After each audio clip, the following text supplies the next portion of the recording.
বন্দে মাতরম, বন্দে মাতরম, বন্দে মাতরম, জয় হিন্দ।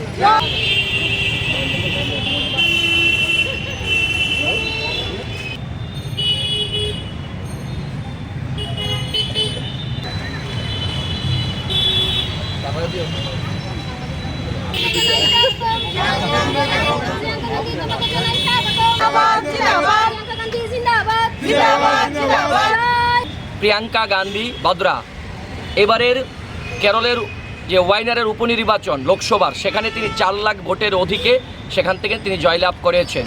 এতদিন প্রিয়াঙ্কা গান্ধী ভারতবর্ষের মানুষের হয়ে সংসদের বাইরে তিনি লড়াই করতেন, মানুষের হয়ে কথা বলতেন। আমাদের দৃঢ় বিশ্বাস প্রিয়াঙ্কা গান্ধী ভারতবর্ষের বিভিন্ন মানুষের সমস্যার সমাধান নিয়ে এবার সংসদে দাঁড়িয়ে তিনি মানুষের হয়ে কথা বলবেন। তাই ত্রিপুরা প্রদেশ কংগ্রেস এবং রাজ্যবাসীর পক্ষ থেকে আমরা এই দেশনেত্রীকে, আমাদের প্রিয় নেত্রী প্রিয়াঙ্কা গান্ধী বদ্রাকে আমরা অভিনন্দন জানাচ্ছি এবং এই জয়ের জন্য ওনাকে অসংখ্য শুভেচ্ছা জানাচ্ছি আমরা। তার পাশাপাশি ভারতবর্ষের বিভিন্ন রাজ্যের 48টি বিধানসভার উপনির্বাচন সংগঠিত হয়েছে, সেখানেও আমরা দেখতে পেয়েছি এই ভারতবর্ষের বিভিন্ন রাজ্যের 48টি উপনির্বাচনে সেখানে কংগ্রেস সহ এবং ইন্ডিয়া জোটের বিভিন্ন রাজনৈতিক দল যারা ভোটে লড়াই করেছেন সেখানে আমরা জয়লাভ করেছি। বিজেপি সেখানে ভরাডুবি হয়েছে।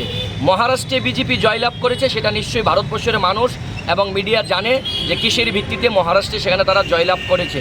আমরা ঝাড়খণ্ডে কংগ্রেস এবং ঝাড়খণ্ড মুক্তি মোর্চার যে সরকার যে পুনরায় ক্ষমতায় এসেছে মানুষের আশীর্বাদকে পুঁজি করে, আমরা ত্রিপুরাবাসীর পক্ষ থেকে, ত্রিপুরা রাজ্যের প্রদেশ কংগ্রেস দলের পক্ষ থেকে তাদেরকে অভিনন্দন এবং শুভেচ্ছা জানাই এবং আমরা আশা রাখি